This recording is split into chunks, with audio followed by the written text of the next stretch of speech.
رئیس ولایت مختار کوهستان بدخشان یلدور فیضов تشریف مهمانان را به ولایت مختار کوهستان بدخشان خیر مقدم گفته و وابسته به همکاری‌های مقامات اجرایی حکومت دولتی ولایت و این سازمان مذکور اظهار قناعتمندی نمود. مورد ذکر است که دفتر سازمان امنیت و همکاری در تاجیکستان و از آن جمله در ولایت مختار کوهستان بدخشان در ردیف دیگر همکاری‌ها بابت دستگیری روند دموکراتیک کنونی جامعه، بلند برداشتن سویه حقوقی جامعه، دسترسی تشکیلات‌های جمعیتی در جاده تامین امنیت اکولوژی و استفاده عاقلانه ثروت‌های طبیعی و دیگر پهلوهای فعالیت اجتماعی سهمگذار می باشد. ضمناً قید گردید که در دوره پنجشنبه بیماری سرایتی کرونا ویروس کووید 19 از جانب این سازمان به مؤسسه‌های طبابتی و پروفیلاکتیکی ولایت 50,000 نقاب طبی، 30,000 دستپوشک طبی و 5,000 مواد آنتی سپتیکی به طور رایگان دسترس گردید. یادگار فیضов رئیس ولایت مختار کوهستان بدخشان ضمن بررسی وضع منطقه و مسائل سرحدی از تامین امنیت و ثبات در سرحد با جمهوری اسلامی افغانستان در پی خارج شدن قوه‌های حربی سازمان حدنامه اتلانتیک شمالی از خاک این کشور یادآور شد. با تکیه به سخنرانی‌های پیشوای ملت پرزیدنت جمهوری تاجیکستان محترم امامعلی رحمان وابسته به برگرداندن صلح به افغانستان رئیس ولایت افزود که تنجی و امانی دولت همسایه به ثبات کلی منطقه تاثیرگذار بوده، ساکنان همسایه کشور به دستگیری و مساعدت همه جانبه نیاز دارند. در جریان سفر کاری پرزیدنت مملکت جناب عالی به ولایت مختار کوهستان بدخشان در سال 2020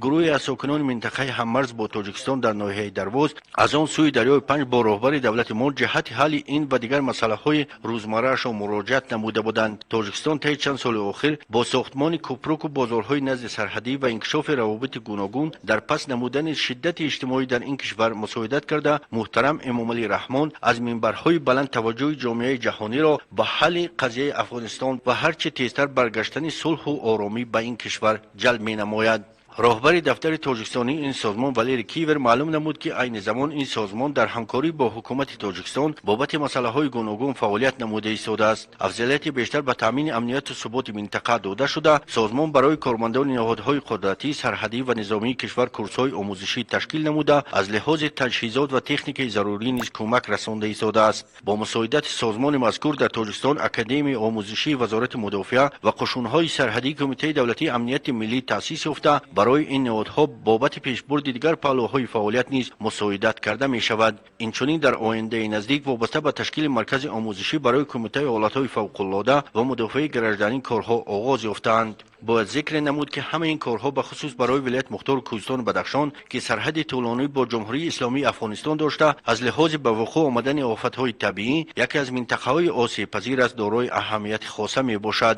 نمایندگان دفتر سازمان مذکور در تاجیکستان ضمن سفر کاری به ولایت برای هیئت افسران و سرحدبانان در شهر خاروغ سمینار ترینینگ گذرانده با تشکیلات‌های همکار غیر دولتی صحبت‌ها دایر می‌نمایند. ضمناً باید ذکر نمود که سازمان مذکور در ولایت با تشکیلات‌های گوناگون که در سمت حفظ حقوق انسان، بلند برداشتن مقام زن در جامعه، برهم زدن تبعیض گندری و زورآوری در عائله، مسائل‌های اکولوژی و غیره فعالیت دارند، همکاری می‌نماید. یکی از سرمایه‌گذاران اساسی فروم اقتصادی پامیر اینوست که مسئله با مقصد جلب سرمایه به خواجگی خلق ولایت با اشتراک نمایندگان حکومت تاجیکستان، سرمایه‌گذاران و صاحبکاران داخلی و خارجی می‌گذرد نیز میباشد. جانب‌ها در فرجام واخری از همکاری‌های سودمند اظهار امیدواری نموده، تاکید بر آن کردند که تامین امنیت و ثبات جامعه در حیات آسوده ساکنان همیشه باید در مد اول فعالیت قرار داشته باشد.